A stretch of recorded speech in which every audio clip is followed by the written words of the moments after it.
Bonsoir à tous, assalamu alaikum. Nous sommes très heureux de vous retrouver pour une nouvelle conférence Conscience Soufie. Et donc, après un mois de novembre dédié à à Corbin et à son œuvre autour de la philosophie islamique et du soufisme iranien, nous passons donc en ce mois de décembre à un nouveau cycle, parce que de toute évidence, nous aimons beaucoup ça chez Conscience Soufie, pour célébrer les 750 ans des noces de Rumi. Donc, autour de 4 conférences, ce soir, donc, avec Monsieur Kouti Ergoner. Puis le 12 décembre prochain, donc c'est un mardi soir à 20 heures. C'est un peu exceptionnel, mais on a eu du mal à trouver des dates, donc on s'en excuse. Et puis enfin, comme d'habitude, le samedi 16 décembre et le dimanche 17 décembre, qui sera justement le soir anniversaire des noces de Lumi avec Leili Anvar. Mais tout d'abord, ce soir, nous sommes très heureux de recevoir Kouti Ergoner. Monsieur Ergoner, évidemment, vous présenter est très compliqué, tant vous cumulez les casquettes. Et donc, vous êtes mondialement connu en tant qu'artiste et maître de ney, la flûte du roseau. Vous êtes également compositeur, docteur en musicologie et enseignant. Et vous continuez à donner des concerts dans le monde entier et à faire connaître le patrimoine musical turc, si intimement lié à la littérature et à la spiritualité soufie. Et donc, Kutsi Erguner, ce n'est un secret pour personne. Vous êtes né à Istanbul au sein d'une famille soufie Mevlevi et vous poursuivez depuis des années un travail de transmission important de la pensée soufie, en particulier celle de Mevlana Jalaluddin Rumi en Occident. Il était donc très important de vous écouter ce soir en ouverture de notre cycle Rumi et nous tenons à vous remercier une nouvelle fois d'avoir accepté notre invitation. Donc, un grand merci à vous et il ne me reste plus qu'à vous céder la parole. Merci. J'ai le plaisir de participer à cet événement que vous proposez à l'occasion de 750e anniversaire du décès de notre maître Jalaluddin Rumi. Alors là, on va commencer par une des erreurs qui est aussi importante, parce que vous avez évoqué la nuit de noces, Sheb Arous. Alors, il y a aussi de dire que ceci est une déformation du mot Sheb Uruj, c'est-à-dire Uruj en arabe qui veut dire élévation, c'est-à-dire comme Jésus, il a été élevé au ciel. Donc la mort, c'est un moment d'élévation par rapport à cet univers qui est ce monde dunya, qui est si bas. Donc, alors le mot Uruj est devenu Arus, qui veut dire la noce. Et je pense de dire que c'est l'élévation de Rumi plutôt que de dire une noce. Parce que, c'est-à-dire, quand dans le mot noce, on peut comprendre mille et une choses et on fait beaucoup de spéculations sur ces mots. Donc, et il y a cette idée, on parle des erreurs, des malentendus, des idées reçues sur Rumi, mais je voudrais le généraliser parce que tous les livres sacrés, le Coran, toutes les personnalités soufis autour de laquelle on spécule, on invente des idées, il y a des dires, des légendes qui se créent ou des prodiges qu'on raconte. Donc, il y a euh, comment dirais-je, un détournement de la personnalité qui devient de plus en plus adapté ou adopté à des besoins des époques différentes, surtout quand il s'agit de Ruby. Il y a quand même derrière 7 siècles. Et donc, dans tous ces siècles, selon les situations politiques, sociales, économiques, culturelles, on a adapté des dires et on a disons, on a attribué des dires à Jalaluddin Rumi. Donc, ceci devient, surtout pour la Turquie, devient de plus en plus énorme. Nous, on s'est limité à 50. Et en fait, il s'agit d'un livre que nous avons publié en turc avec mon épouse, Arzu Elguner. Et vraiment, parce qu'elle en avait marre de m'entendre se plaindre de tous ces grossièretés que j'entends à propos de Rumi. Elle a décidé de me pousser à écrire avec elle ce livre. En fait, les erreurs en question ou les idées reçues en question, c'est pas selon moi, c'est un peu parce que dans la version turque du livre, on a étudié tous les livres y compris le Mesnevi, le grand Mesnevi de Rumi. Donc on a prélevé des phrases de Rumi qui contredisent tous ces malentendus sur lui.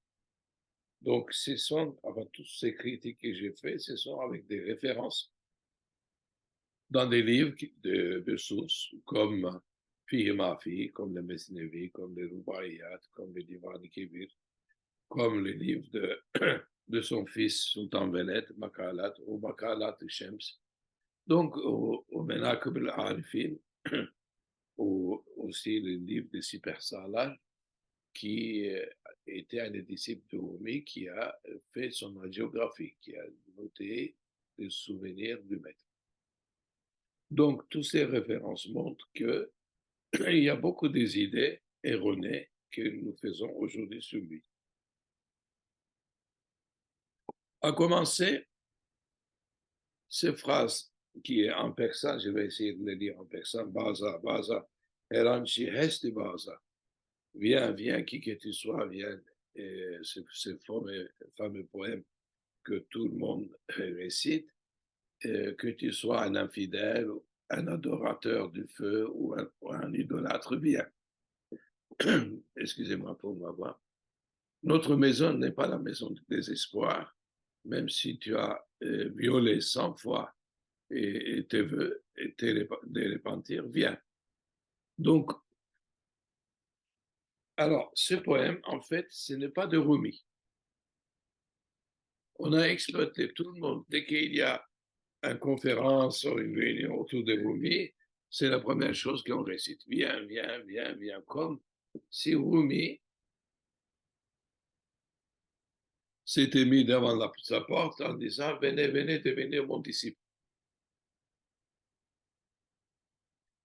Ce poème, en fait, ça appartient à un autre soufi, qui d'ailleurs, c'est un magnifique poème, il faut le dire, qui aurait pu être dit par Rumi aussi, mais par Ebu Saïd Fazlullah Ebul Hayr, qui a vécu 3 siècles avant Rumi, à Nishabur. Donc, c'était un soufi un peu qui avait le même goût, la même façon d'être que Rumi. Donc, c'était un homme très sensible à la musique et souvent en état d'extase.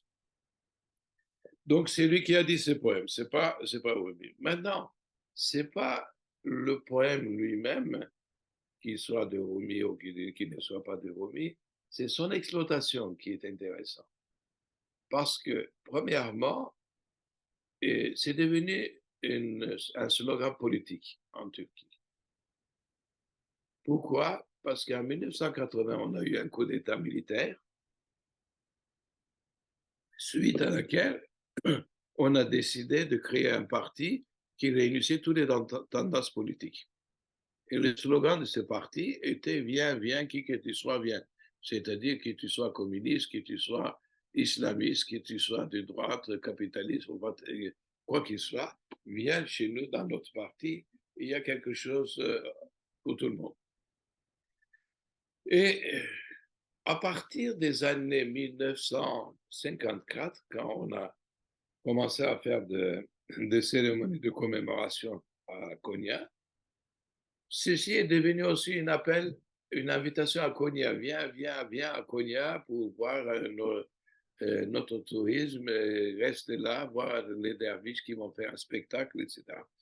Donc, toutes ces déformations et exploitations, c'est en fait gênant. Ce n'est pas le poème en soi, que ce soit de Rumi ou que ce soit pas de Rumi, c'est le parti gênant, c'est l'exploitation de ceci. Aussi, il y a un autre problème, c'est que beaucoup de fois, surtout pour les Européennes qui s'intéressent à Rumi, c'est devenu aussi une fausse espoir, un peu comme si on vendait des indulgences. C'est-à-dire, viens dans notre tradition et tu peux rester tel que tu es, tu n'as pas besoin d'être musulman, tu peux devenir un disciple de Rumi et donc tu peux continuer à rester tel que tu es bienvenu. Alors, maintenant, évidemment, c'est ce qui n'est pas juste. En fait, ce poème devrait avoir un sens selon le soufis, de dire viens, mais ne reste pas comme tu es, tu deviens comme nous. Alors, comment ce poème est apparu? En fait, comme vous savez qu'en 1925, en Turquie, les conflits soufis, toutes les activités soufis ont été interdites suite à la fin de l'Empire ottoman et la création de la République. Donc, parce qu'on pensait que c'était un lien trop étroit, trop important pour le passé, alors qu'on voulait faire le progrès, donc ça pouvait être un handicap pour le progrès. Il fallait absolument supprimer tout l'héritage en lien avec le soufisme. Contrairement à ce qui est aujourd'hui. Aujourd'hui, c'est devenu la vitrine de la Turquie, tous ces derviches qui tournent, etc. Alors que c'était interdit par une loi, donc en 1925, un décret de côté 677 qui dit tous les mausolées sont fermés, toutes les activités des tariqas soufis, que ce soit des cheikhs, des babas, enfin tous les titres qui sont liés à cette tradition, tous les costumes, tous les vêtements, etc., sont tous interdits, toute la musique, tout ce qui est l'héritage, la littérature, etc. Tout était interdit. Et cette interdiction, ça durait, enfin, la loi existe encore, malgré tout, mais il n'est pas respecté. Donc, euh, en 1925, tous les mausolées, surtout le mausolée de Jalaluddin Rumi, étaient devenus un musée. Donc, les derviches qui vivaient dedans étaient mis à la porte et on laissait les gens visiter, ce qui est encore le cas, contre un ticket de venir visiter le mausolée de Rumi. Donc, ceci a commencé dans les années 50. Et il y avait un directeur de ce musée qui, évidemment, vous savez que les disciples de Rumi étaient des gens aussi très cultivés, très lettrés, et ils aimaient beaucoup de lire des textes, et ils écrivaient eux-mêmes des poèmes, etc. Donc, ce directeur de musée qui essayait de ranger les bibliothèques, il a trouvé ce poème. Et il a pensé que c'était de Rumi, et donc c'est à partir des années 50, ce poème est lancé et est devenu un peu l'emblème de toutes les activités de Dervish Thunder. Donc, il a été traduit en anglais, en français, dans toutes les langues, et tout le monde le récite avec une grande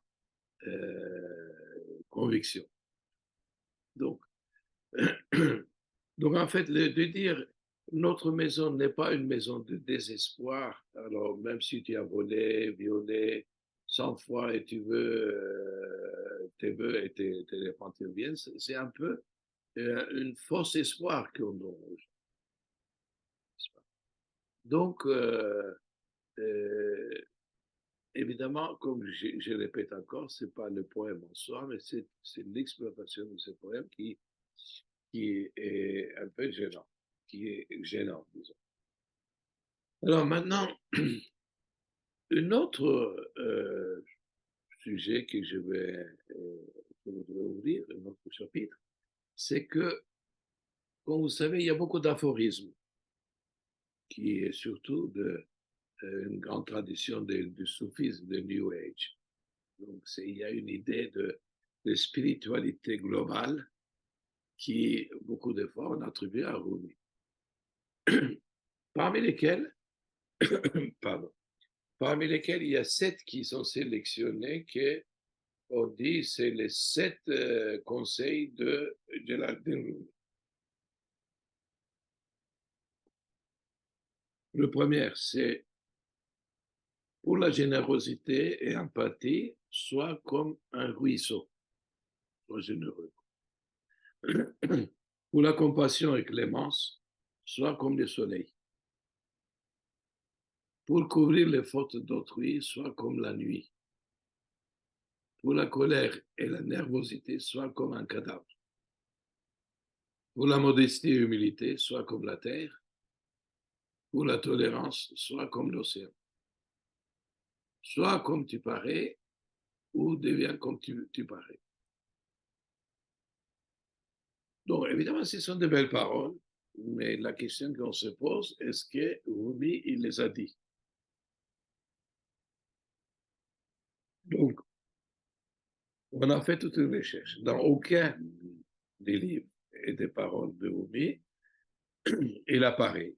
Donc, ces 7 conseils n'existent pas parmi les livres de sources sur la tradition de Taoïsme. Bon, certains, par exemple, comme celui de Soi comme tu parais ou Deviens comme tu parais, et on sait que ça appartient à Beyaz Bistami, un soufi, un des premières générations de soufis, qui a vécu au 8e siècle. Donc, tout. Pardon.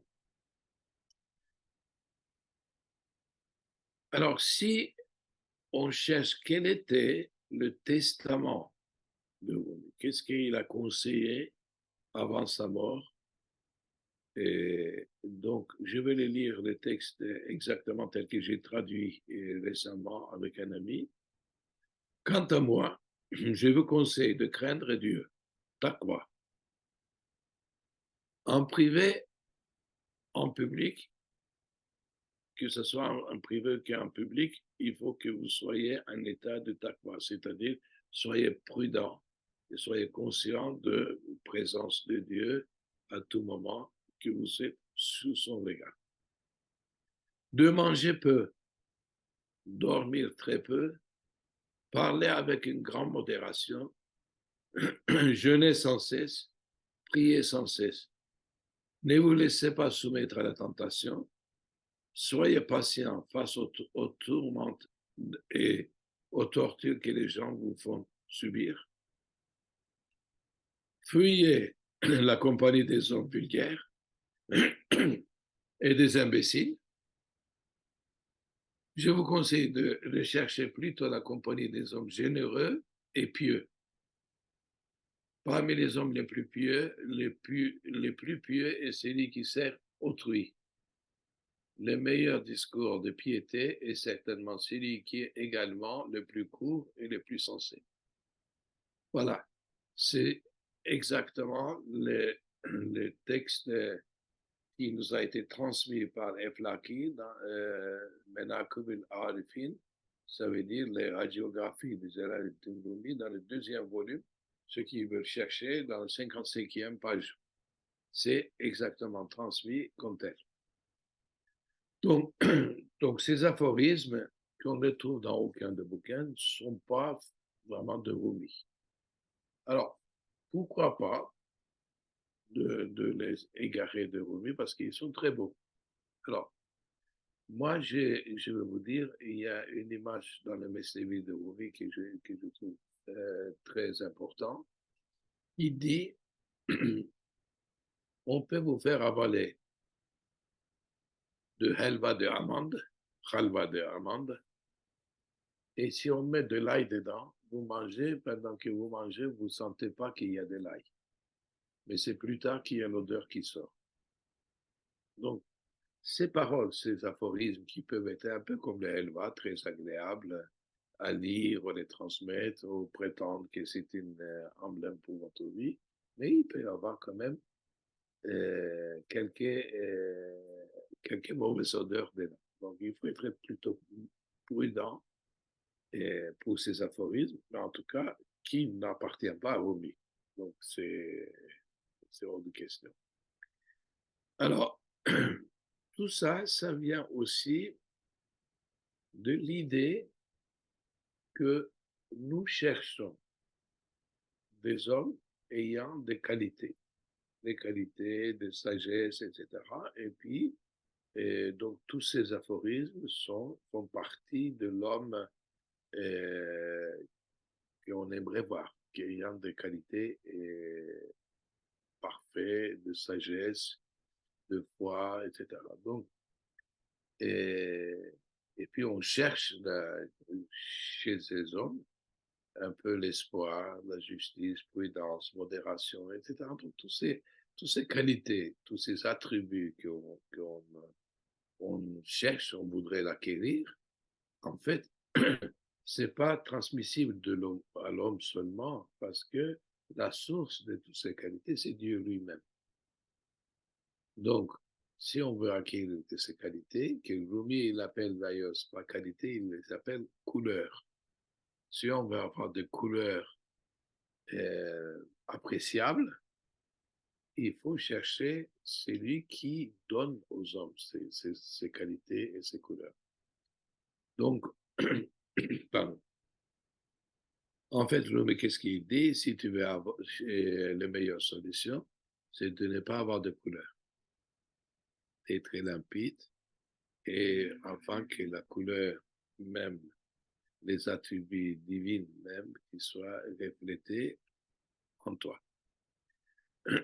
Donc,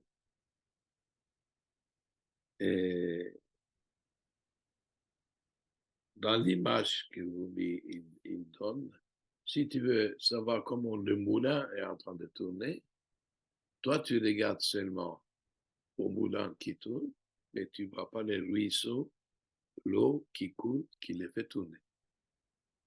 Ou bien une autre image, tu vois les feuilles bouger, mais tu ne vois pas le vent qui les fait bouger. Donc, il faut chercher la source de toute chose et non pas l'effet.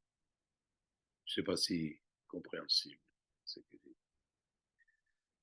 Donc, nous, on est à la recherche de bons et de bien, des gens gentils, des gens adorables, ayant des qualités, etc. Mais ces qualités, c'est un peu comme le piège pour chercher celui qui est le source même, donc Dieu, qui est le source même de ces qualités, parce que c'est lui qui donne aux hommes ces qualités.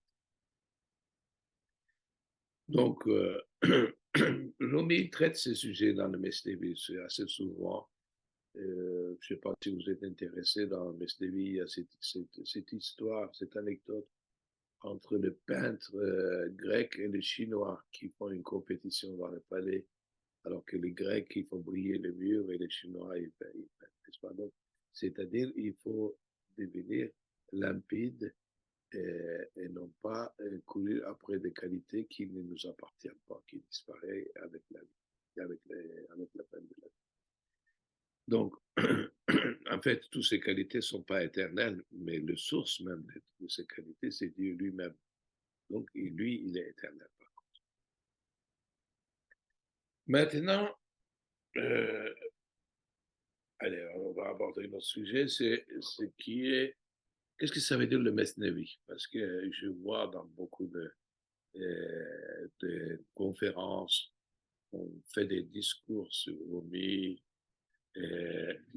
qui va toujours dans le sens de explication de Rumi, de conférences sur le Mesnevi, etc. Donc, c'est quoi le Mesnevi? Le Mesnevi, c'est en fait une forme de poésie personne, parce qu'il y a des formes poétiques, comme Kassida, Gazelle, Rubaï, le quatrain, etc.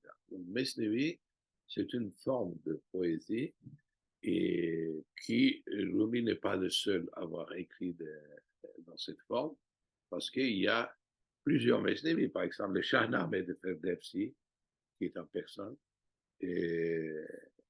ou Leila Mejnoun de Molla Jami, ou Hüsnü Aşk de Şeyh Galip, etc., Garipname de Aşık Paşa, il y a plusieurs Mesnevi. La différence entre celui de Rumi et les autres, c'est que les autres Mesnevi, ils ont un titre, comme Shahnameh, comme Leila Mejnun, etc. Alors, en réalité, le Mesnevi de Rumi aussi a un nom. Ce nom est l'attribution à Hüsameddin Çelebi, son disciple, qui a noté tout ce que Rumi il disait spontanément, parce que Rumi n'a pas écrit le Mesnevi, mais il a dit. Il a écrit seulement le premier distique, les 18 distiques de Mesnevi, qui commence avec Écoute le Ney, qui porte plainte, qui raconte une histoire, etc. Donc, mais le reste, il l'a dicté, il a dit, et Hüsamettin Çelebi l'a noté. Pour cette raison, le Mesnevi de Rumi, ça s'appelle Hüsami Name. Hüsami Name. Et aussi, enfin, d'autres noms qui a été donné parce que, par exemple, les gens de Tariqa de Mevleviya, il appelle ça Kashf al-Coran, la révélation du Coran. Et on appelle aussi Mesnevi Manevi, le Mesnevi spirituel. Hüsamina, mais j'ai dit. Alors, donc, ce que je veux dire, comme forme poétique, le Mesnevi, c'est en fait toutes les histoires épiques sont dites avec, dans la forme de Mesnevi. Pourquoi? Parce que tout, vous connaissez que la langue, la poésie arabe est persane. D'origine arabe, il y a une métrique qui s'appelle Arouz, qui a été adoptée par les Persans. Et donc, Vezne Arouz, la métrique de Arouz, dans le cas de Mesnevi, c'est utilisé fa'ilatun, fa'ilatun, fa'ilatun, fa'ilatun. Et donc, tous les mots doivent être dans cette forme de syllabes, c'est-à-dire longue et court. Par exemple, fa'ilatun, fa'ilatun, fa'ilat. Bishneves ne çün hikayet mi künet. Şikayet mi künet. Donc, vous voyez, donc si vous gardez ces rythmiques, si vous connaissez bien la langue, évidemment, c'est facile de dire des poèmes spontanément, raconter une histoire spontanément. Donc, le Mesnevi, en fait, en bref, c'est une forme poétique. Donc, en fait, comment est né ce livre? Parce que une des erreurs qu'on fait à propos de Rumi, c'est un poète, surtout les Iraniens adorent de les traiter poète, grand poète, personne. Alors que Rumi, il déteste d'être traité comme poète, on viendra là-dessus. Mais le seul poésie qu'il a écrit, c'est donc les 18 premiers distiques de Mesnevi, qui commence, comme j'ai dit tout à l'heure, écoute les ney, etc. Donc c'est une métaphore à travers le ney, le flûte ney, mais une métaphore poétique. C'est pas une symbolisation du ney comme un instrument sacré, mais plutôt une, oui, une forme de métaphore poétique qui, en fait, ça commence par, écoute l'aîné raconter une histoire, il se lamente de la séparation. Donc l'idée de séparation et retrouvailles, Vuslat. Pirkat et Vuslat, c'est deux mots qui sont deux thèmes importants de Tasawwuf, de l'islam, de la foi. De quoi on est séparé et qu'est-ce qu'on cherche, pourquoi on se plaint de cette séparation, pourquoi cette lamentation. Donc, Rumi, pour expliquer ça, il utilise la métaphore de ney. Parce que le roseau, le ney, ça veut dire roseau en persan. Donc, le roseau est coupé de roseraie et vidé de son intérieur et pour qu'il soit disponible au souffle de son joueur. Donc, l'homme, il est pareil, il faut qu'il soit vidé de ses qualités, de ses défauts, etc. Donc, il devient disponible à une inspiration plus élevée que si bas. Donc, en fait, En fait, dans cette métaphore, Rumi, il parle de lui-même, c'est-à-dire pour les gens des Tariqa, Rumi lui-même il était le Ney, donc qui avait une inspiration très élevée. Donc, c'est pour ça qu'il dit, depuis qu'on m'a coupé de la roseraie, et ma plainte fait gémir l'homme et femme. Alors ça, c'est une chose importante aussi à souligner, parce que là, la notion de homme et femme, c'est pas une chose biologique dans le tasawwuf. Toute personne, tout être humain qui est l'esclave de ses instincts, de ses désirs, de sa nature, de son nafs, comme on dit, est féminine. Donc, même si elle est biologiquement femme, on le considère homme. Donc, homme ici, c'est pas forcément une image biologique, c'est une réussite d'avoir une force sur sa propre nature. Je ne sais pas si c'est clair à comprendre. C'est pas forcément des hommes et des... Donc, alors, un peu plus loin dans une autre mystique, il dit, je veux un cœur déchiré par la séparation pour y verser la douleur du désir. Et le mot, c'est ishtiaq, c'est d'avoir envie d'être attiré. Donc, alors, de quoi on est attiré, de quoi on est séparé, pour vous dire de manière plus bref, c'est que le Coran nous dit que Allah Ta'ala, quand il nous a créés, il nous a réunis, mais à l'est au moment d'éternité, et il nous a posé la question, est-ce que vous reconnaissez que je suis votre Rabbi? Donc, par ignorance, sans savoir de quoi ça nous engageait, nous avons dit, ben oui, on te reconnaît comme notre Rabbi. Donc, la raison d'être venu ici dans ce monde, c'est une épreuve pour prouver cette promesse qu'on a fait envers Dieu. Donc, contrairement à l'idée d'un châtiment qui nous jette sur la terre, parce qu'on a fait un péché éternel, comme dans le monde chrétien, on y croit, dans notre univers, c'est une épreuve pour qu'on puisse dire, nous, on n'a pas oublié la promesse qu'on a faite envers Dieu en disant, on te reconnaît comme notre créateur, notre Rabbi. Donc, cette idée de séparation, en fait, on a tous un souvenir inné du fait de ce moment qu'on a été honoré par la parole divine. Et ici, dans les distractions de ce monde si bas, on est éprouvé par mille et une choses et de l'oubli. Donc le ney fait rappel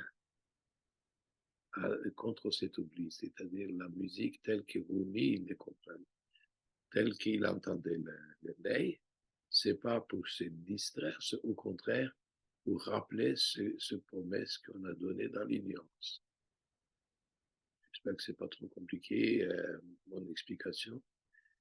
Donc, et en fait, pourquoi ce Mesnevi a surgi? Parce que Hussam ibn Chelebi, son disciple, un jour, il a dit, mais tous les amis, ils lisent Attar, ils lisent Hakim Senaï et d'autres, Oujviri, Koucheiri, etc. Mais il n'y a rien de vous comme texte. Est-ce que c'est possible que vous écriviez quelque chose? Et en ce moment-là, Rumi, il sort un papier sur lequel étaient mentionnés ces 18 distiques. Et donc, c'est le seul poème qu'il a écrit de ses mains. Et après, il a dit à Issa, si tu as la patience, je vais faire le commentaire, je vais t'expliquer tout ça, qu'est-ce que ça veut dire. Et en fait, ces commentaires sont devenus 26 250 distiques. c'est-à-dire 52 000 vers. Plus que ça, parce qu'il y a des copies différentes. Principalement. Donc, pour aller un peu plus vite sur l'image du nez, parce que il y a un moment donné que le nez, le son du nez est à la fois un poison et un antidote. Donc, qui peut imaginer un tel consolateur et inspirateur comme le nez? Alors évidemment, pourquoi il est poison? C'est-à-dire, pourquoi les paroles d'un sage, d'un soufi, est un poison et à la fois un antidote?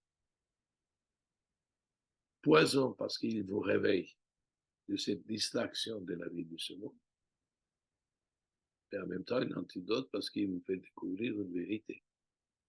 Il vous fait rappeler une promesse et votre raison d'être dans ce monde. Donc, et en fait, à partir de ce moment-là, pendant des années, jusqu'à sa mort, juste un petit moment d'arrêt, mais sinon continuellement, Rumi disait, et Sametin Chelebi le notait. Alors, pour terminer les dernières mystiques parmi ces 18, il dit évidemment, ceux qui sont immatures ne peuvent pas comprendre ceux qui sont matures. Donc, il faut abréger notre discours, que le salut soit sur vous. Il dit, c'est la manière que vous ça. Et donc, c'est très intéressant si vous allez, un jour, vous avez la possibilité de lire le livre de Fihi Mafi qui a été traduit, le livre de Dédan. Dans cela, il dit, je suis très gêné parce qu'il y a des gens qui viennent me voir, ils veulent que je leur dise des choses parce qu'ils aiment entendre ce que je peux dire. Si je m'étais, ils sont tristes. Et si je parle, c'est moi qui est triste parce que je dois dire des choses à leur niveau de compréhension. Il est clair que, en fait, la parole n'est pas une nécessité pour celui qui comprend. C'est-à-dire, même, comme Rumi dit dans le film Mafi aussi, ce qu'on voit autour de nous, ce qu'on vit, notre nature, les oiseaux, la terre, les fleurs, les arbres, tout cela, ce sont des paroles pour celui qui l'entend, pour celui qui lit. Donc, mais quand même, on aime bien entendre des paroles, on aime bien entendre des discours qui nous encouragent à lire mieux ce que nous vivons. Alors maintenant, un autre sujet, d'ailleurs c'est dans votre annonce aussi, il y a ces dessins, cette image, cette icône plutôt de Rumi, ce monsieur-là avec un turban bien étrange, et un monsieur bien portant d'ailleurs qui est assis avec un tespi, un chapelet à la main. Alors, est-ce que c'est, d'où viennent ces dessins? Est-ce qu'ils représentent vraiment Rumi? Alors, évidemment, c'est une autre malentendu. Premièrement, on sait que dans le monde musulman, par crainte d'idolâtrie, on ne fait pas des images, on ne fait pas la peinture, contrairement au monde chrétien. Donc, ni peinture, ni sculpture. Il n'y a pas de représentation. Alors, pour remplacer ça, qu'est-ce qu'il y a? Il y a ce qu'on appelle les hilye, qui d'ailleurs, ce sont des poèmes, ça commençait pour le prophète sallallahu alayhi wa sallam. Ce sont des poèmes qu'on écrivait pour décrire comment il était prophète, quelle était sa taille, ses yeux, etc., mais en poésie. Donc tout ça, c'était souvent calligraphié et les gens, il accrochait sur le mur, etc. Alors, pourquoi ces genres de représentations sont dangereux? Alors, dans l'histoire des religions, il y a un homme qui a vécu du temps du prophète Noé. Son nom, c'était Ved. Cet homme, il était tellement adoré, aimé par son entourage, tellement que quand il est mort, euh, tout le monde pleurait pendant des jours, des mois, des longs temps, disons. Et un jour, un homme a eu l'idée de faire une petite statuette de lui pour que les gens puissent rappeler, évoquer leur passion pour cet homme qui était tant aimé. Et en fait, donc, avec le temps, on a oublié qui c'était, mais c'est devenu une divinité. Qu'on adorait, c'est le début d'idolâtrie, selon les historiens. Donc, comme Rumi dit, en fait, dans ses premiers poèmes, le corps et l'âme ne sont pas séparés, mais on ne peut pas voir ce qui est l'âme. On voit le corps. C'est un peu comme il dit dans un autre ouvrage, que il n'y a pas un pot, un croûte, il n'y a pas de fruit. Le fruit est toujours englobé par quelque chose de plus dur. Et donc, notre corps, c'est un peu comme, comme une matière qui cache quelque chose qui est là. Donc, nous, on ne voit pas l'âme, mais on voit cette croûte, en fait, cette matière qui nous entoure. Donc, ce qui est essentiel, c'est l'âme. Mais cette âme n'est pas descriptive. On ne peut pas faire une peinture ou une statue de ça. Donc, c'est pour ça qu'on se limite à des poèmes calligraphiés pour décrire prophètes ou des hommes qui sont aimés. Donc, dans plusieurs tekiers, plusieurs courants dans les loges des disciples de Rumi, il y a des panneaux qui sont désignés soit de prophètes, soit de Rumi. Alors, est-ce que Rumi correspond vraiment à cette image?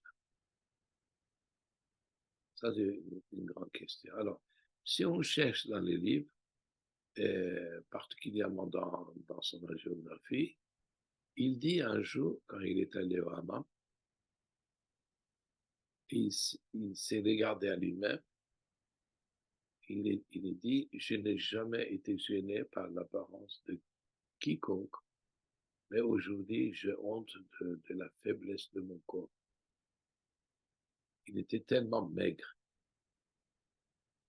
Alors, ce texte a été rapporté par un grand spécialiste iranien, Bediüzzaman Philosopher, qui, dans son livre qui a été dédié à Rumi.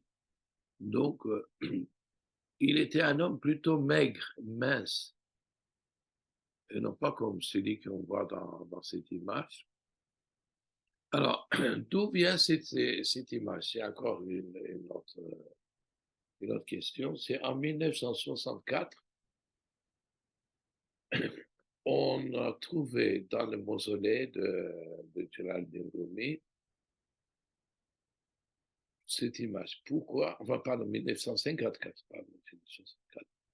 Et parce qu'en Iran, il y a eu une compétition de peintres pour décrire Rumi dans leur imaginaire. Et donc, cette image était le gagnant. Le gouvernement iranien a offert ça à la Turquie, à la mausolée de Jalaluddin Rumi. Et donc, comme j'ai mentionné plus tôt, le directeur du musée, en fait, autour du mausolée de Jalaluddin Rumi, il a trouvé ça et puis il a proposé pour qu'on fasse un timbre. Donc, c'est un timbre, le seul timbre d'ailleurs à cette époque-là, qui n'avait pas l'image d'Atatürk, créateur de la République, mais deuxième, c'était celui avec cette image-là qui représente soi-disant Rumi. Alors, évidemment,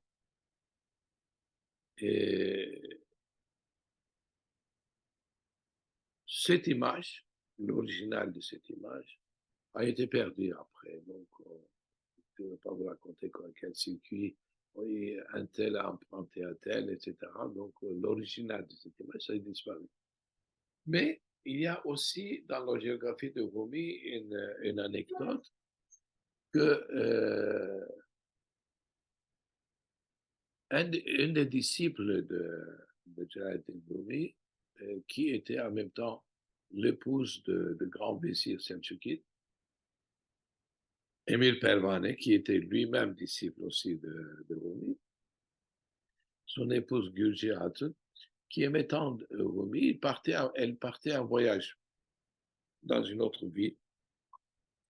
Il a demandé à son mari s'il pouvait trouver quelqu'un à faire un dessin de Rumi qu'il aimerait l'amener avec elle. Donc l'émir, il a trouvé un grec, un peintre grec, parce qu'à Konya, à cette époque-là, il y avait beaucoup de grecs. Ça, il faut pas, parce que Konya, ça veut dire Ikonia, c'était la ville où on faisait des icônes. Et donc d'ailleurs, Rumi, il a écrit aucun poème en turc, mais il a des poèmes en grec. Rumi lui-même, il parle de grec aussi. Donc, et ce peintre qui s'appelle Ayn Devlet, c'était un peintre connu de cette époque, on lui demande d'aller voir Rumi, et Rumi dit d'accord, essaye. Et lui, il fait son esquisse. Et le temps qu'il a terminé son esquisse, quand il regarde à Rumi, il voit qu'il a tout à fait, il est complètement transformé. Une vingtaine de fois, il essaye. À chaque fois qu'il terminait son dessin, Rumi, il n'était pas le même. Donc, il a cassé ses plumes, etc. Il a renoncé. Mais quand même, ses excuses, et ils ont été donnés à l'épouse d'Emile, Emile Pervane. Alors, on dit que ça circulait d'ici là-bas, etc. Donc, on prétend qu'il y en a un qui est resté, et puis on prétend que cette image-là vient de ces esquisses de peintres grecs, ce qui est un peu improbable. C'est vraiment très peu probable que ce soit ainsi. Donc, maintenant, je veux juste toucher un mot parce qu'on dit souvent les derviches tourneurs tradition turque ou Rumi persane, tous ces disons, délimitations selon la géographie politique d'aujourd'hui, c'est vraiment une idiotie. Ce n'est pas possible. À l'époque, il n'y avait ni Iran, ni la Turquie. Parce que l'Orient a été d'une même civilisation. La langue persane était le véhicule de la littérature et de sagesse. La langue arabe, c'était la théologie et la science. Et puis, il y avait des langues vulgaires comme la Turquie, comme le turc, le tadjik, d'autres langues comme le mongol, qui existaient aussi, qui étaient aussi importants, qui y a beaucoup d'écrits là-dessus. Mais la langue persane, de l'Inde jusqu'au Balkan, c'est vraiment le véhicule de toutes les expressions artistiques. Donc, de limiter ça en disant, mais c'est persan, c'est iranien, etc. Donc, ça n'existe pas. Donc, Rumi, il est ni persan, ni turc, ni afghan. Rumi, c'est vraiment le summum de la civilisation, de l'héritage d'une civilisation qui nous a été commun au monde musulman, même pas seulement au monde musulman, pour toute la littérature de l'Orient. Donc, il est complètement faux dire ça. Mais seulement, il y a une différence, c'est que l'Empire ottoman, après les Selçukides, et permis au développement de cette confrérie à partir du XVe siècle d'être répandue à tous les coins de l'Empire ottoman. Il y avait 5 loges à Istanbul, vraiment énormes, qui était le capital de l'Empire ottoman à partir du XVe siècle. Au Caire, au Damas, au Alep, même à Jérusalem, il y en a un.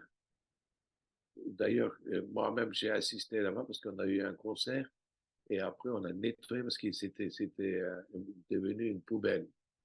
Tous les mausolées des derviches étaient plein de déchets jetés. Avec nos amis, on a nettoyé, on a balayé, on a lavé et on a fait une cérémonie là-dedans. Donc, c'est-à-dire, contrairement au monde iranien d'aujourd'hui, ce qu'on appelle le soufisme iranien, etc., mais en fait, dans les territoires de l'Empire ottoman, il y a eu beaucoup de loges à Sarajevo, à Athènes, à Thessaloniki. Il y a eu ce qu'on appelle des techniques à Crimée, même euh, à Crète, en Chypre, une centaine de lieux qui ont été créés. Donc, ceci, c'est-à-dire si on lit l'histoire en mettant de côté la situation actuelle de politique et culturelle, etc., il faut quand même savoir que les horizons sont beaucoup plus larges dans ces domaines. Alors, contrairement au monde iranien, qui est souvent, Rumi est devenu une poète qu'on me cite parce que la langue persane a continué à exister, mais, mais dans le monde ottoman, était devenu un système, un tariqa, une institution avec plein de courants qui sont gérés avec des fondations, etc., beaucoup de disciples. En fait, toute l'élite culturelle de l'Empire ottoman était des disciples de Rumi. Les plus grands musiciens, les plus grands poètes, les plus grands hommes d'État, même des sultans qui en étaient attachés. Vous voyez, donc, c'est vraiment, aujourd'hui, j'admire au courage des gens qui se disent, moi je suis Mevlevi, disciple de Rumi, alors qu'ils sont des ignares. Jusqu'à la génération de mon père, les gens qui faisaient partie de cette confrérie, ils parlaient l'arabe, le persan, ils lisaient le poème de Rumi, mais peut-être parmi eux, certains, les derniers siècles, ils connaissaient aussi des langues étrangères comme le français, mais c'était tous de grandes personnalités, de grands savants, de théologues, des réciteurs de Coran, on va dire. Donc, il y avait toute une éducation vraiment très, très riche. Donc, de là, je voudrais venir aussi comment on devient derviche aujourd'hui, parce que facilement les gens ils disent, moi je suis Mevlevi, il y a des gens qui prétendent être représentatifs de la tariqa, etc. Tout ça, c'est vraiment soit issu de mégalomanie, soit vraiment de malintention. Ce n'est pas possible parce que cette confrérie n'existe plus, ne peut pas exister parce que il y a un système d'éducation. Il faut que le lieu de loge soit ouvert, il faut qu'une communauté vit dedans et il y a toute l'éducation, l'enseignement soit fait. Alors, comment c'est passé, si vous me permettez, je voudrais un peu vous donner une petite idée. Moi, j'ai abrégé, si vous voulez. Donc, premièrement, si vous êtes intéressé à joindre à une communauté de derviches, premièrement, on vous dit pas comme dans le poème viens, viens, qui que tu sois, viens. Il y a quand même une sélection qui se fait. On n'accepte pas n'importe qui à devenir, à vouloir prétendre devenir derviche. Donc, il y avait une petite, quelques temps qu'on passait parmi les derviches où on est un peu en observation. On dit, oh, bah, écoute, celui-là, on peut rien tirer, quoi. C'est pas une matière qu'on peut travailler là-dessus. Donc, Après, si vous êtes accepté, il y a beaucoup de cérémonies, hein, il y a toujours des rituels pour chaque chose. D'abord, on devient morib. Morib, ça veut dire sympathisant, tout simplement. Mais avec une cérémonie que vous avez le titre de morib.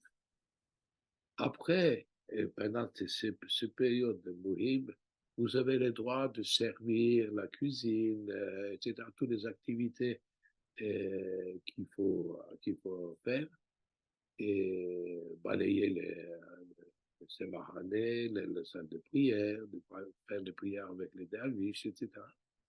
Mais une fois que vous êtes accepté au titre de derviche, il y a un travail qui commence. C'est-à-dire, vous apprenez la musique. Ça peut être le ney ou une autre chose. Deuxièmement, vous travaillez la théologie, apprendre à réciter le Coran, au moins une partie. De quoi de pouvoir faire les prières, mais aussi guider les prières. Enfin, on va avoir même un rôle de imam s'il est nécessaire. Donc, étudier le Mesnevi et assister au sorpet, parce que le mot sorpet, ça vient de ashab, parce que l'entourage du prophète, quand il s'est réuni autour du prophète, il parlait des choses qui étaient une leçon. Donc, autour de Cheikh du Teké, on était assis, assistés à ces genres de conversations qui étaient une des bases de l'enseignement. Si au bout de ça,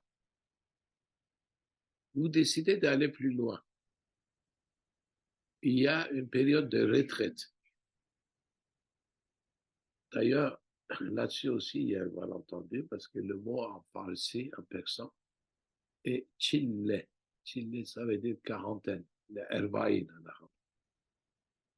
Donc, le disciple, la novice, il devait rester au moins 1001 jours dans le couvent sans quitter, sans passer une nuit à l'extérieur, de vivre dans une partie de Zaria,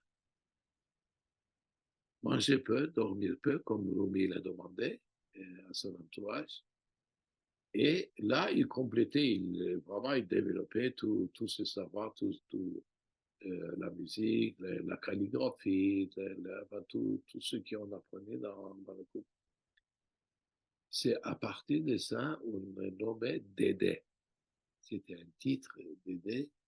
Ça veut dire que vous avez une pièce dans le couvent, dans les loges, désignée à vous pour que vous enseigniez les autres. Donc maintenant, aujourd'hui, en Turquie, des milliers de personnes qui prétendent être Dédé. À mon avis, ils sont des bandits spirituels, hein, ce n'est pas des Dédés. Ce n'est pas possible parce que le couvent sont fermés. On ne peut pas vivre cela dans la tradition même. Je ne sais pas si c'est clair. Donc, il y a aussi une autre chose, c'est que il y avait des fondations qui permettaient à subvenir matériellement toute cette vie communautaire. Donc, tout ça, c'est confisqué par l'État. Donc, il y en a plus. Et puis, il faut certaines personnes, ils disent, oui, d'accord, le courant est fermé, mais moi, j'ai été le disciple d'un tel. Alors, je vais vous expliquer comment ça se passe. Si le courant est fermé en 1925, donc toute activité liée au soufisme, tariqa, c'est interdit. Donc, ceux qui ont vécu plus ou moins un enseignement initiatique, ils avaient au moins 25 ou 30 ans. Quand on est arrivé dans les 60, dans les 70, ils commençaient à avoir 70, 80 ans. Donc, ces personnes-là, jusqu'en 1970-80, ils ne pouvaient pas faire d'enseignement. C'est pas parce que vous avez pris un thé avec un tel que vous pouvez dire, j'ai tout appris de lui et je suis maintenant un état de maturité et je peux me prétendre d'être derviche. C'est pas possible. Nous avons un héritage culturel extraordinairement riche, qu'on ne connaît même pas 1% aujourd'hui. Vous voyez, vous me disiez, qu'est-ce que c'est Naat? Les gens ne savent rien du tout. Qu'est-ce que c'est Naat? Qu'est-ce que c'est le nez? Qu'est-ce que c'est le Aïn? Qu'est-ce que ça veut dire Sema? Qu'est-ce que ça veut dire le derviche tourneur? Pourquoi il tourne, etc. Tous ces manques d'informations permet à faire des spéculations et inventer des choses. Par exemple, si vous demandez à un derviche pourquoi tu tournes, il va dire oui, mais les astres tournent, le soleil tourne, le monde tourne, et moi je tourne aussi. Qu'est-ce que ça veut dire? Pourquoi vous ouvrez les bras? Il va dire parce que je prends du ciel, je donne vers la terre. Et qui est-ce qui t'a dit ça? Tu es quoi? Tu prends pour qui? Est-ce que tu es un paratonel? Tu prends le rahmet et enfin, Dieu n'a pas besoin de toi pour faire le rahmet sur la terre. Donc, tout ça, ce sont des croyances inventées qui n'ont rien à faire ni avec les tariqas, ni avec l'enseignement, ni avec l'initiation. Alors, qu'est-ce qu'il en reste aujourd'hui? Ce que vous voyez des gens qui tournent, il y a la cérémonie, qui est très bon d'ailleurs. Ça s'appelle Sema. Aujourd'hui, quand vous dites qu'est-ce que c'est le Sema, on dit tourner. Mais Sema, ça veut dire écouter. Samir, Basir. Allah Ta'ala, il est Samir, Basir, il entend, il voit. Non, le mot arabe, vous comprenez ce que je veux dire, Samir. Parce que Rumi, de temps de Rumi, il y avait des réunions, il y avait des musiciens qui chantaient, ceux qui mettaient Rumi en état spontanément d'une extase et d'une joie intérieure. Il bougeait, il tournait, mais ce qu'on appelait Sema, c'était d'écouter, écouter de la poésie ou de la musique, qui est devenu un rituel ensuite. Mais ces rituels étaient organisés beaucoup plus tard, peut-être un siècle et demi, après que ça a pris une forme. D'ailleurs, on peut même prouver que c'est au XVe siècle, ça a été plus ou moins tel qu'il est aujourd'hui. C'est-à-dire, il y a eu, encore très intéressant, à Khorasan, on a eu un sultan qui s'appelait Baïkara, sultan Baïkara, qui était un des petits-fils de Tamerlan. Et sultan Baïkara avait comme cheikh l'islam dans sa cour Mollah Jami. Je ne sais pas si vous avez entendu parler de Mollah Jami. Mollah Jami, c'est vraiment un grand savant, un théologien, un musicien, un poète et un des disciples de Rumi aussi. Voilà. Alors qu'il était à Herat, mais il adorait Rumi. Il aimait Rumi. Et il a écrit un livre d'ailleurs qui s'appelle Nafahat el-Unj. C'est lui, certaines personnes, c'est lui qui a composé la musique qui accompagne précisément les rituels de Davishtoun dans un makam qu'on appelle Penjga. Alors, qu'est-ce qui nous fait dire que c'est lui qui l'a composé? Parce que normalement, dans toutes ces musiques qu'on appelle ayin qui accompagnent la cérémonie, ce sont des poèmes de Rumi qui sont mis en musique. Alors que dans ce premier ayin, qui est dans le makam Penjga, il y a un quatrain de Mollah Jami. On pense que c'est lui qui l'a intégré, c'est un de ses poèmes là-dessus. Donc, vous voyez, donc, il y a eu une grande tradition qui est issue de cette confrérie et, et ce monde n'est pas aussi délimité qu'on pense. Je vous donne un exemple. On a eu un maître, enfin, un personnage, parce que le mot maître ne convient pas non plus, un des disciples de la confrérie qui s'appelait Ahmed Aruni Konuk.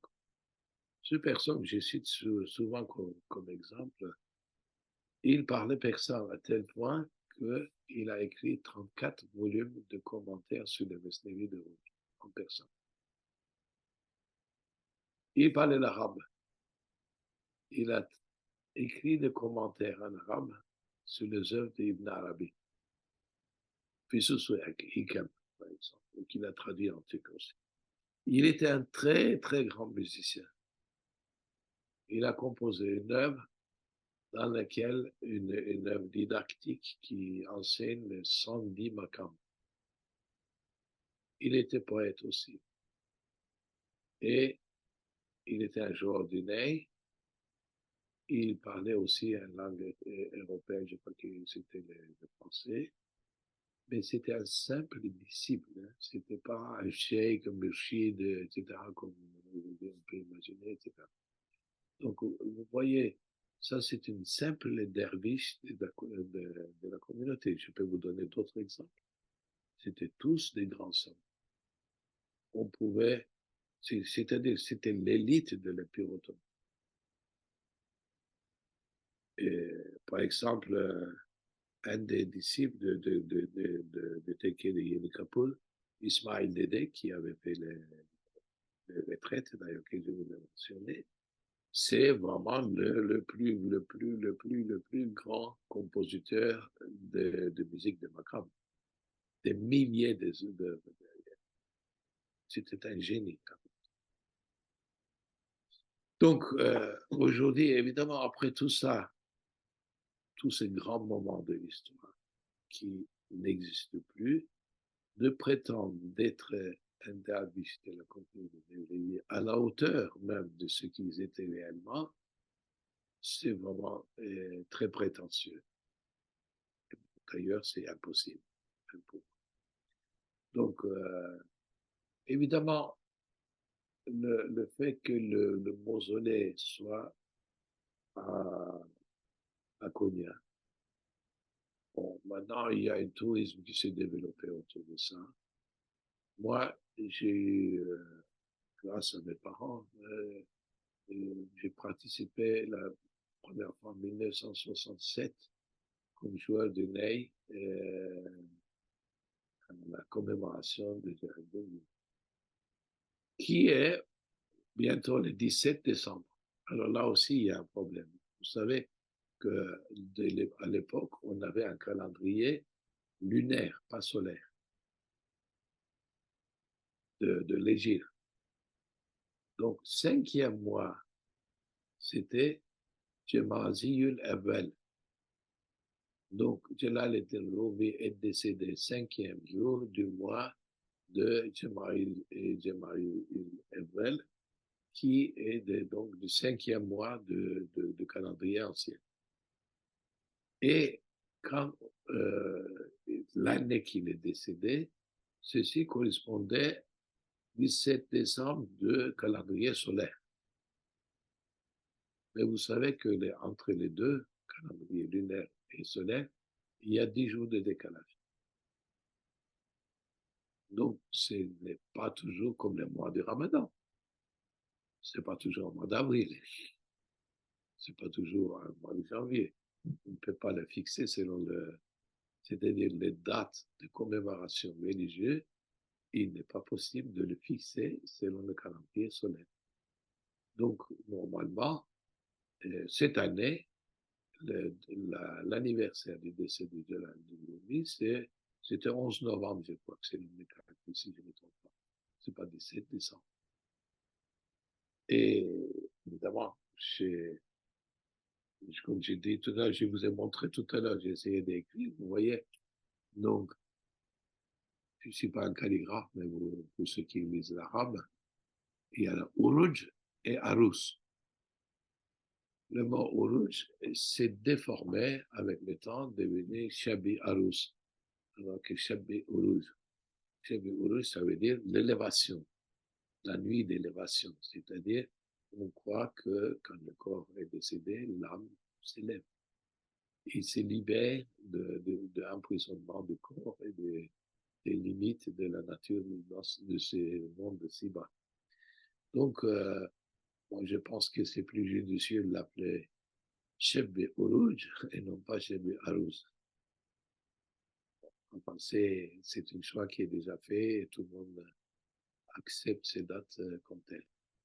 Donc, alors, un autre sujet qu'on peut aborder, la, à cette occasion du 17 décembre, que tout le monde va aller à Konya. Konya, c'est le centre des derviches, etc. Alors, tout ça, c'est aussi faux. Du vivant de Jalaluddin Rumi, la population de Konya le détestait. Ils détestaient leur relation avec Shems. Il y avait beaucoup de commérages, ils ont voulu même le tuer. Selon certains historiens, on sait que Shems, il a été tué. Ça n'a pas été prouvé, mais on dit que, et on sait que Rumi, dans certains poèmes, il a dit le peuple de Konya ne me comprend pas. Il me déteste, il dit du mal de moi. Et ceci jusqu'à le 19e siècle. Maintenant, avec l'explosion de tourisme, Konya est devenu maintenant, on vend des tickets de Vouslat. On vous achetez des tickets pour assister à la cérémonie et les tickets, ça s'appelle de Vouslat, ça veut dire de joindre au bien-aimé. C'est un peu comme le paradis que les curés le vendaient au XVe siècle. C'est ridicule tout ça, mais c'est un fait. Donc, alors que Rumi, il a dit, après ma mort, ne me cherchez pas dans la terre, je suis dans le cœur de ceux qui m'aiment. Donc, moi, le mausolée de Rumi n'est pas à Konya, c'est dans le cœur de ceux qui l'évitent, ceux qui l'apprécient, ceux qui l'élisent, ceux qui font une mode de vie pour il y a encore évidemment des milliers et milliers de sujets qu'on pourrait aborder, mais je ne sais pas qu'est-ce qu'on peut dire de plus.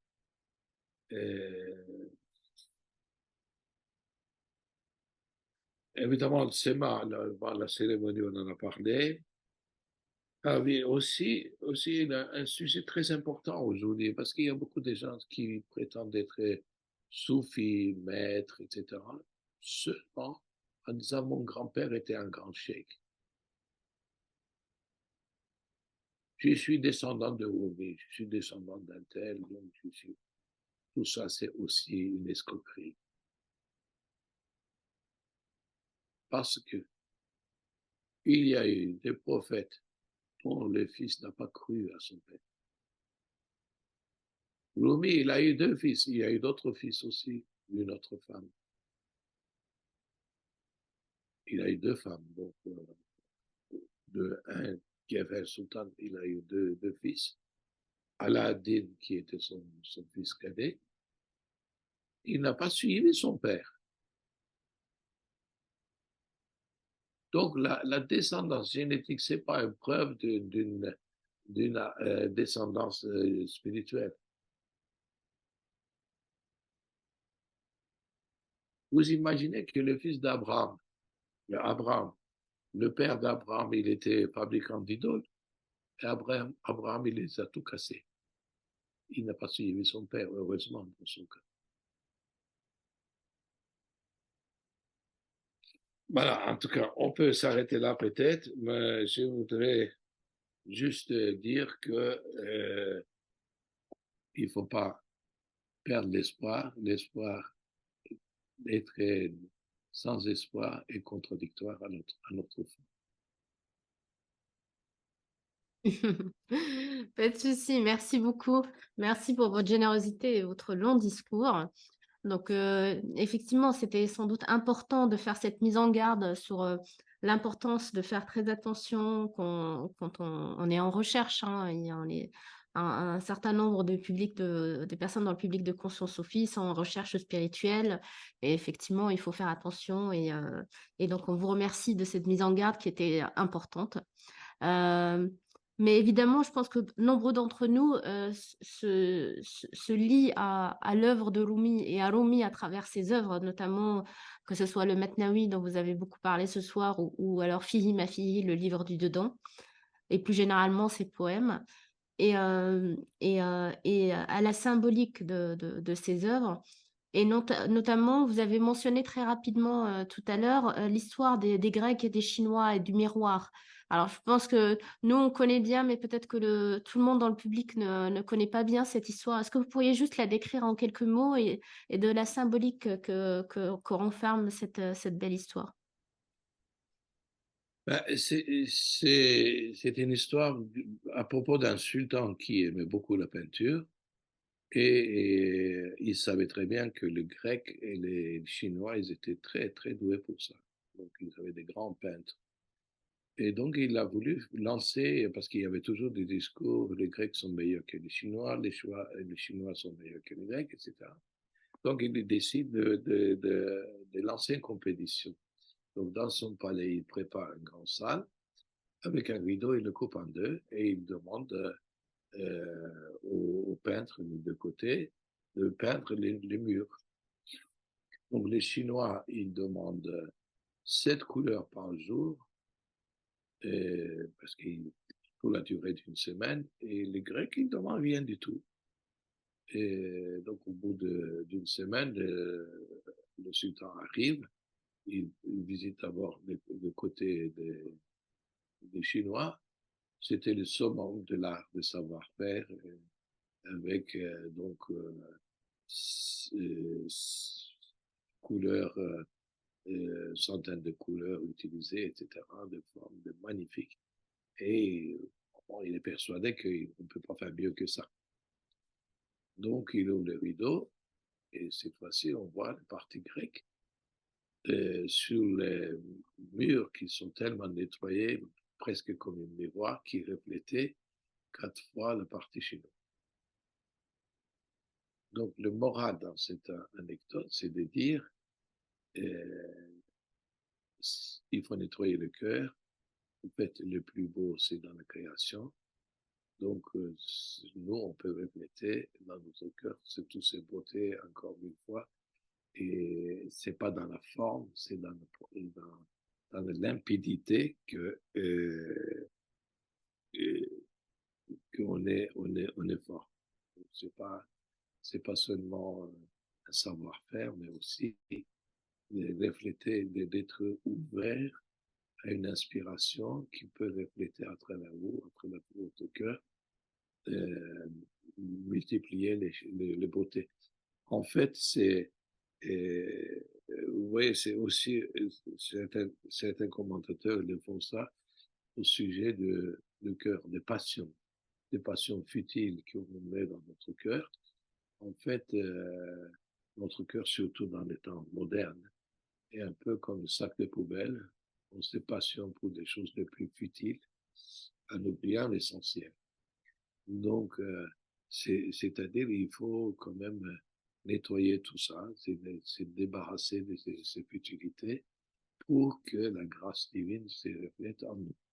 Et en fait, c'est pas seulement un problème moderne, c'est de tous les temps, il y a eu de passions futiles que les hommes ils sont chargés de nos cœurs. Et d'ailleurs, on dit Qalbi Mu'minin, le cœur des fidèles, c'est le Baytullah, la maison de Dieu. Merci, merci pour toutes ces explications. Justement, une question avait été posée en relation directe avec ce que vous venez d'exprimer. Je vous la lis telle quelle. Merci beaucoup pour tous ces précieux détails sur la vie de Rumi. Vous avez parlé du cœur brisé pour y verser le désir ardent. Oui, Pouvez-vous développer? oui. C'est un désir ardent ici, c'est ishtiaq, c'est-à-dire d'être attiré. Vous savez que, en fait, on dit souvent d'une manière, à mon avis, erronée, c'est de chercher Dieu, aller vers Dieu. Dieu n'a pas une direction. Donc, c'est plutôt, on est attiré par nous, on ne va pas on n'a pas la force d'aller vers, mais seulement on peut prouver notre envie d'être attiré.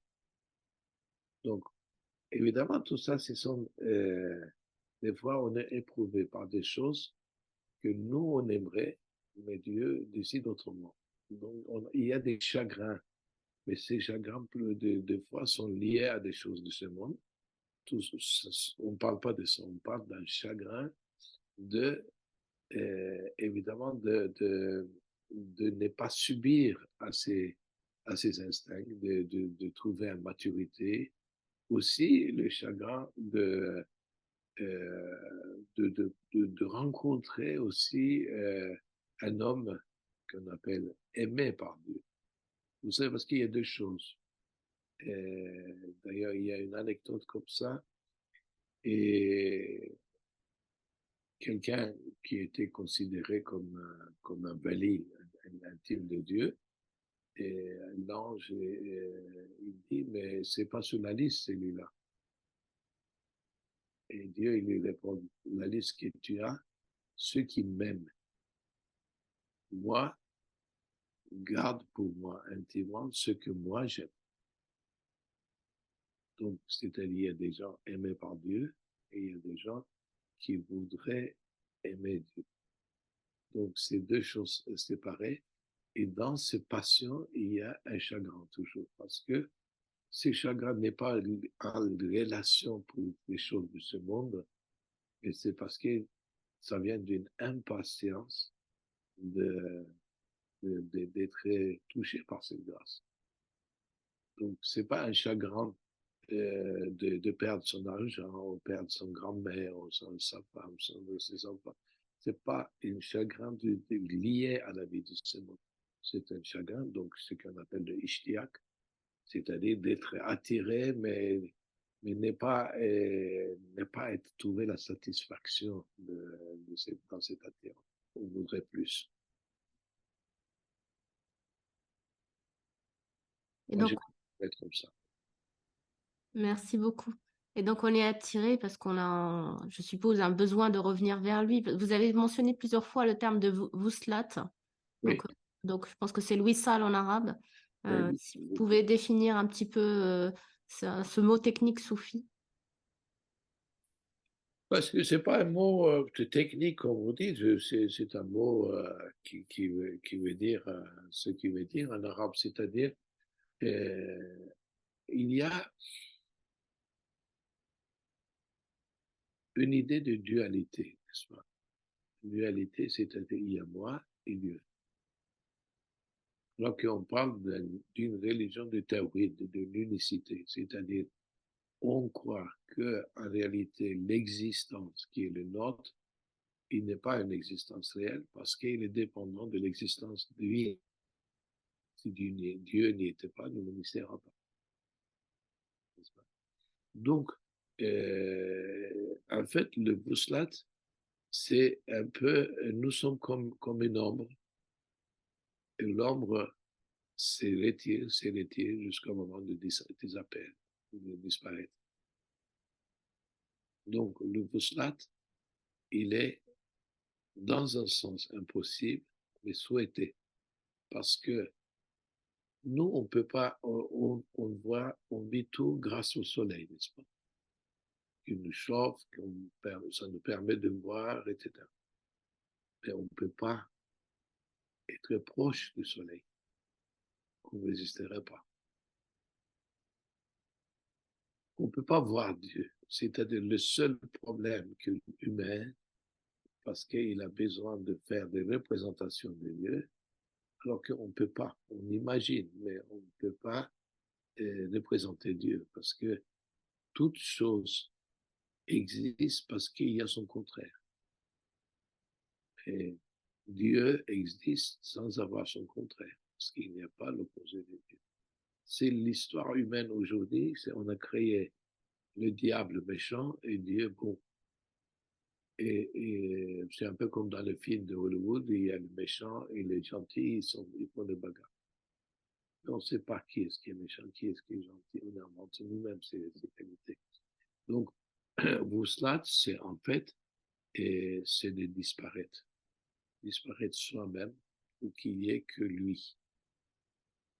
Mais cela n'est pas possible pour tout le monde. Mais dans l'amour charnel, qui est comme on dit, c'est un pont, l'amour réel, comme celui de Leila Mejnoun. Il y a beaucoup d'anecdotes comme ça, Farhad de Shirin, Youssouf Zuleika, ce sont des mesnevis d'amour, en fait. Oui. Donc, et vous savez que Leila Mejnoun est devenu fou parce qu'il avait une attirance très forte vis-à-vis de cette femme. À tel point que tout est devenu Leila pour lui. Donc, dans cette image, si un amour même physique envers une autre être peut vous amener de oublier vous-même, de vous amener à inexistence, parce que le boustat, c'est pas possible, parce que vous ne pouvez pas jouer. L'amour s'arrête quand il y a la fusion. L'amour est dans la séparation. Donc, on ne peut pas parler de l'amour tout en disant je suis avec ma bien-aimée. Ben, à ce moment, il n'y a pas d'amour. En ce moment-là, vous ne devez pas exister parce que le bien-aimé et l'amoureux, les deux en même temps, ça fait deux identités alors qu'il y a un.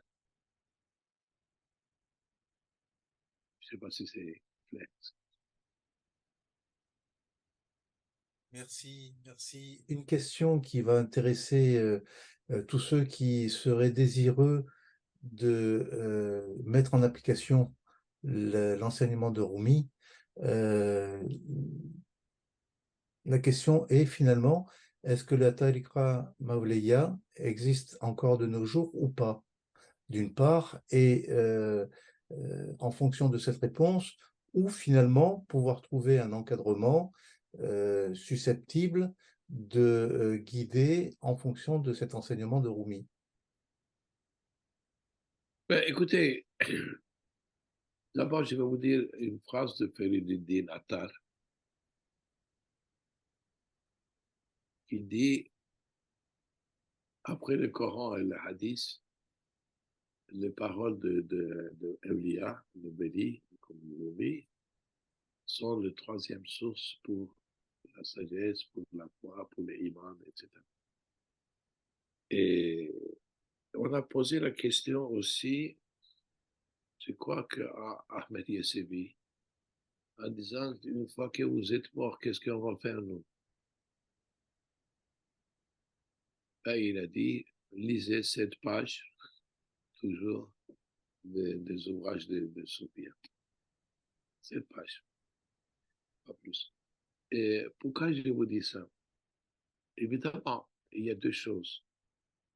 La recherche d'une communauté, la recherche d'un homme illuminé qui vous illumine, et la recherche de la vérité. Ça dépend de ce que vous voulez. De communautés, vous allez trouver de plus ou moins juste. Il y en a plein qui poussent maintenant comme des champignons.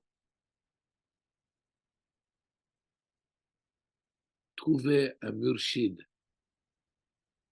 un homme qui va vous illuminer, qui va vous réveiller ou éveiller. Mais il y a beaucoup d'escrocs dans ce domaine. Alors, si vous voulez, à ce moment-là, demandez à Dieu de vous faire rencontrer quelqu'un qui va vous guider. Donc, ne cherchez pas avec des critères qui vous embêtent. Et puis, bon,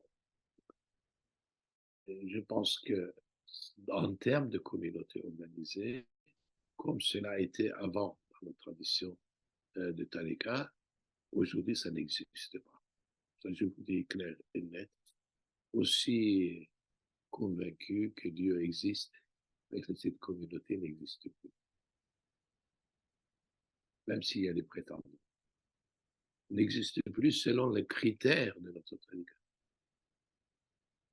On peut être sympathisant de Rumi, on peut essayer d'apprendre des choses, mais pas dans le formalisme de Tariqa. Je ne sais pas si je suis clair. Si, très très clair.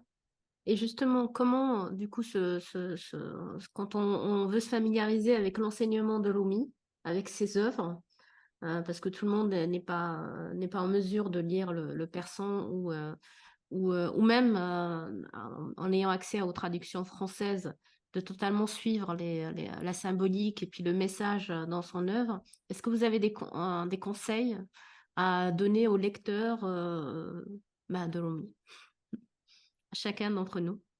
Ben, écoutez, déjà, par exemple, vous dites symbolisme. Tasawwuf, ce n'est pas un enseignement avec des symboles. Peut-être il y a quelques métaphores poétiques, mais pas de symboles.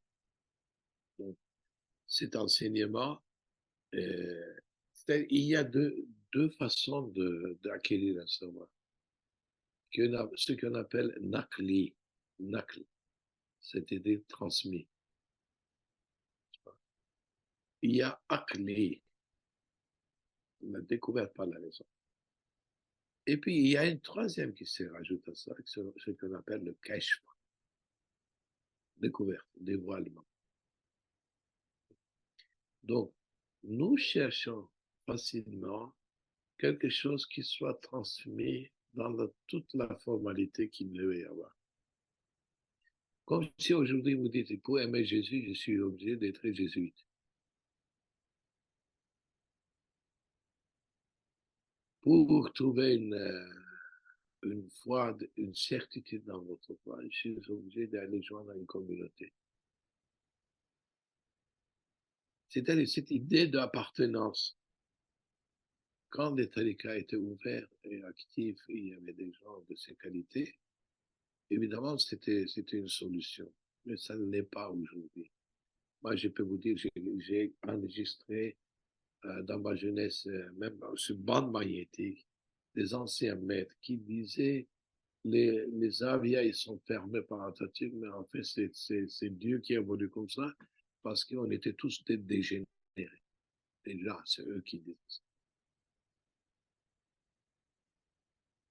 C'est pas moi qui dis ça, je peux vous communiquer les enregistrements que j'ai faits de plusieurs personnages. C'est-à-dire, il faut éviter le formalisme. D'ailleurs, en français, il y a ce proverbe, on dit, l'habit ne fait pas le moine. Dès que vous voyez quelqu'un avec un tyran dans sa tête, on dit, voilà, c'est le cheikh. Mais le cheikh de quoi? N'oublions pas, aujourd'hui, je suis convaincu que le soufisme et l'histoire des tariqas est exploitée par une idée globale de politique. Ça, il faut pas oublier ça. Parce que le monde musulman est intimement et profondément manipulé. Manipulé sur une scène de combat, ce qu'on appelle le djihad aujourd'hui, mais qui fait que les djihad contre qui, ça on ne sait pas. Au nom de qui, pour quel intérêt, etc. On sait ce qui se passait en Afghanistan, on sait ce qui se passait en Irak, en Iran, ce qui se passe actuellement partout. Donc le monde musulman, politiquement, par la naïveté et ignorance des musulmans, est ouvert à toutes sortes de manipulations. Donc maintenant, avec le soufisme, on est ouvert à une autre manipulation. C'est-à-dire, après avoir créé des méchants musulmans, on est en train de vouloir créer des gentils musulmans. Et les gentils musulmans, c'est quoi? Ce sont des soufis qui vont parler d'amitié, de tolérance. Même des fois, on dit c'est au-dessus de l'islam, c'est autre chose. C'est la voie de sagesse, la voie de l'amour, etc. Donc, ça, il y a beaucoup de manipulation d'idées et de pensées qui fait quand même que c'est un champ un peu dangereux. On ne sait pas sur où on pose les pieds. Tout ce que j'ai dit, c'est mon opinion personnelle. Vous n'êtes pas obligé de me croire. C'est ce que je pense. C'est une opinion importante et on l'écoute, évidemment. Je peux dire ça par mon expérience. Moi, je vais pas avoir ce côté de quelqu'un qui dit du mal un peu de tout. Moi, j'ai vu des cheikhs qui sont des disciples un peu partout dans le monde, alors qu'il y avait la guerre en Irak et les Américains jetaient des bombes partout, en train d'embrasser Bush.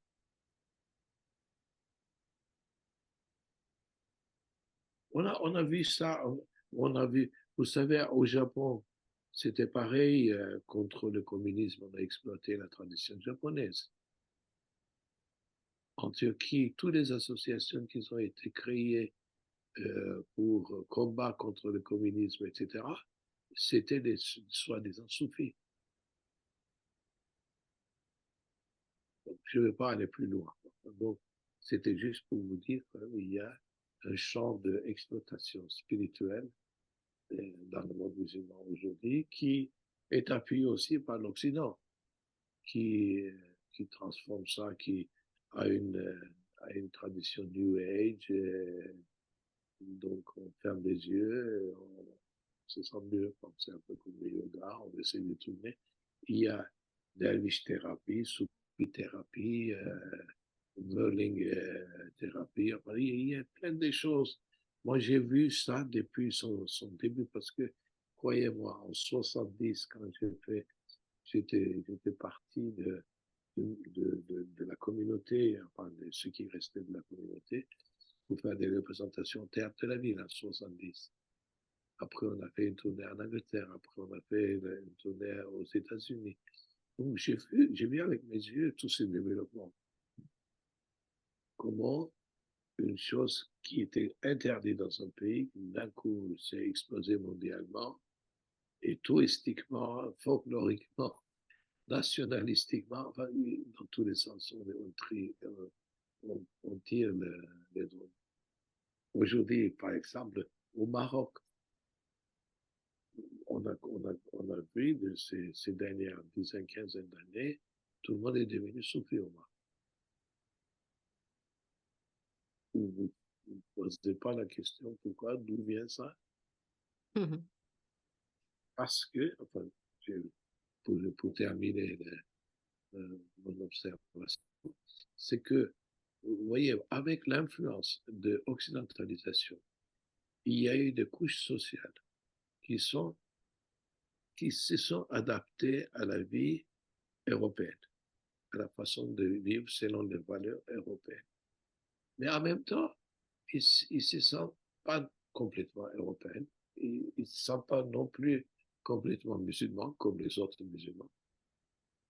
Donc l'islam traditionnel est devenu une chose bannie, et ce qui est entre les deux, ils essayent de trouver une autre islam. Et cet autre islam, c'est soufisme. On n'est ni complètement français, ni complètement anglais, ni américain, mais ni musulman non plus 100%. Alors, dans ces cas, de dire l'amour, la passion, la tolérance, ça fait du bien. Mais on ne se pose pas la question, est-ce que Rumi, il a dit ça? Est-ce que le soufisme est vraiment ça? Est-ce que les soufis ont dit ça? Oui, ça vient comme une solution pour des couches sociales qui ont des problèmes de choix de civilisation dans laquelle ils se trouvent. Et c'est une nécessité, ça je le comprends. Mais en même temps, il faut trouver un moyen de joindre les deux sans qu'il y ait un abîme d'un côté et un abîme de l'autre côté. Vous voyez, comme Rumi, il dit, si vous attachez par les pattes deux oiseaux, alors qu'ils ont quatre ailes, mais ça, ils ne peuvent pas s'envoler. Nous sommes dans cette situation. On a deux civilisations à laquelle on est attaché, on n'est ni l'un ni l'autre.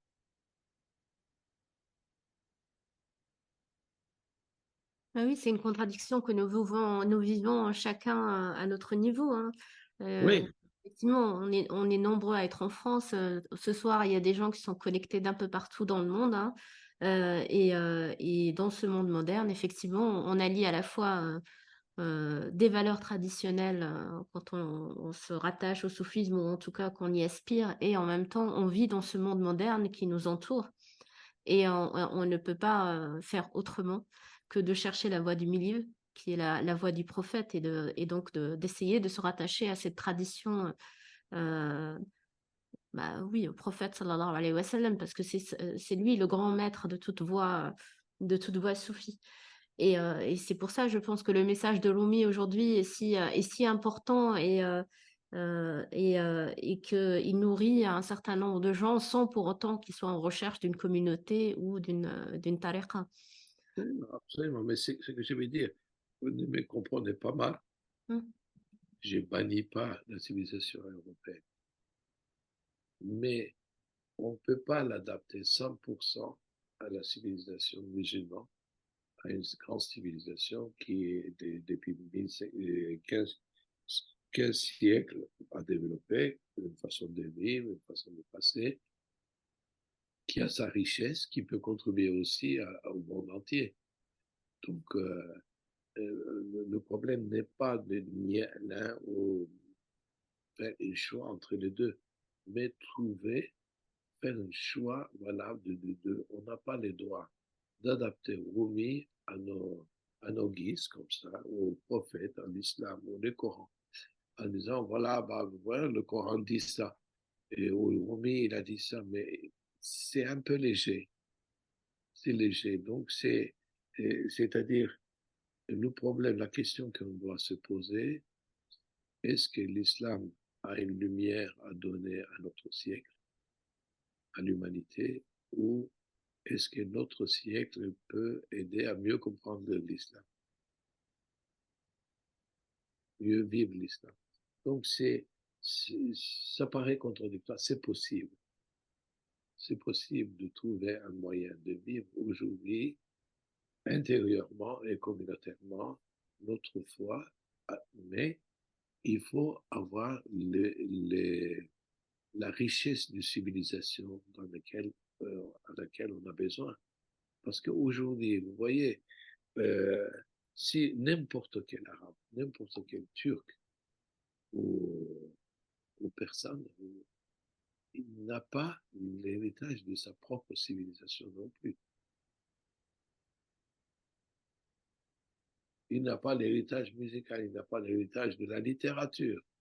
Beaucoup des Turcs, des Arabes et personnes ne connaissent même pas le nom de Attar, ou Hakim Senaï, ou Hafez. Vous voyez, mais Voltaire, on le connaît. Ça n'empêche pas de lire Voltaire ou Shakespeare ou d'autres valeurs de monde occidental. Au contraire. Mais si on veut vivre avec les deux civilisations en même temps, il ne faut pas que l'un bouffe l'autre. C'est un autre intellectuel, un autre homme de recherche à l'intelligence de notre civilisation, de notre univers. Il faut qu'il amène, il revivifie cet héritage. Et Rumi, il fait partie de cet héritage. Mais il n'est pas le seul. Absolument.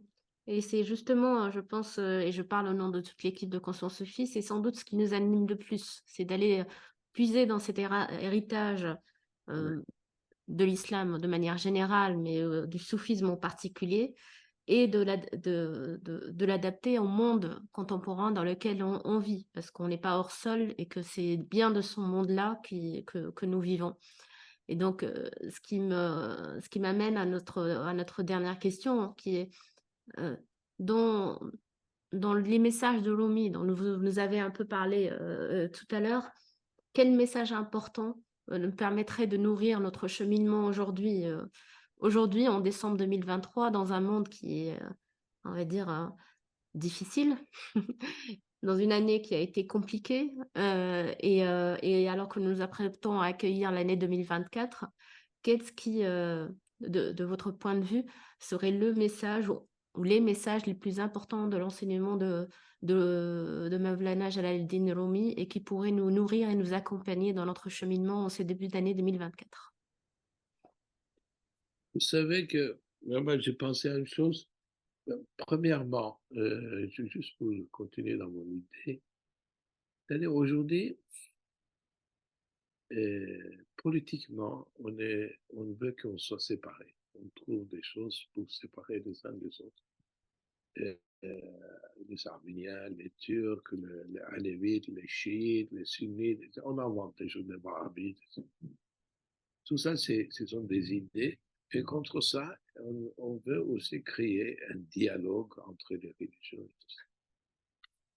Soyez certains que théologiquement, il y a beaucoup de discordes. Et si Dieu avait voulu qu'on soit juste un seul communauté humaine, il aurait créé cela sans aucun problème. C'est-à-dire le monde entier sera complètement unifié dans les mêmes croyances, etc. Il n'a pas voulu ça. Il y a des différentes croyances. Ça fait partie de la sagesse divine. Mais des différences, ils peuvent se réunir sur le chapitre d'une civilisation. Quand j'ai dit une civilisation, la musique, la littérature, la façon de vivre, la finesse, les relations, qu'on appelle ça adab mu'ashara, c'est-à-dire les relations entre les hommes, la relation artistique, etc. Je peux vous donner l'exemple qu'il y a eu un joueur de nez, par exemple un grec, au XVIIIe siècle, qui était le chef de musique dans le couvent de Dervish Turner, alors qu'il était aussi le chanteur principal du patriarcat grec. Parce que la civilisation était la même, les goûts étaient les mêmes. Si on n'a pas des choses en commun, on ne peut pas s'entendre. Le problème d'une partie du monde, c'est parce qu'ils ont perdu la civilisation qui les réunissait. Et on est tombé dans une civilisation commerciale qui ne permet pas d'avoir des relations humaines, mais des relations d'intérêt. Donc ça, c'est un... Et pour terminer, puisque vous voulez quelque chose qui donne de l'espoir, vous savez que la rose, dans la poésie persane et turque, c'est le symbole des prophètes. Le jardin des roses, c'est tous ces prophètes qui ont amené le message divin sur l'unicité. Parce que nous croyons que l'islam, et depuis Adam, c'est pas seulement, ça peut commencer avec Mohammed sallallahu alayhi wa sallam. C'est la partie la plus développée de l'islam. Donc, Rumi, il dit, si le jardin des roses est fané, et les rossignols se sont tus, ce qu'on comprend de c'est un passage du Messie, je crois que c'est le 31 ou 39 janvier. Et ça veut dire qu'il n'y aura plus de prophètes. Et les amoureux de prophètes, ils se sont tués. Et Rumi, il dit non, non, non. Si les roses ne sont plus, il y a l'eau de rose. Le parfum de rose. Donc, c'est un espoir que Rumi propose. Il ne faut pas s'arrêter à ce qu'on connaît. Parce que la vérité se manifeste à tout moment, partout, dans les différentes formes. Ce n'est pas parce que vous avez vu une rose quelque part que vous avez le droit de nier tous les autres roses. Parce que c'est un genre qui se manifeste depuis l'éternité.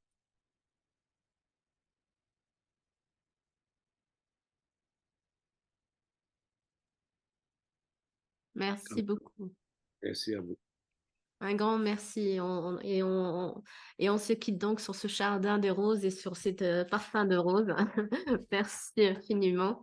Merci pour votre générosité et pour être resté aussi tard. Et merci au public de Conscience Sophie d'être resté avec nous ce soir. Donc, on continue notre cycle autour de Rumi en ce mois de décembre et on se retrouve mardi prochain, 12 décembre à 20h, avec Hayat Nour Artiran autour du thème Nourris ton âme.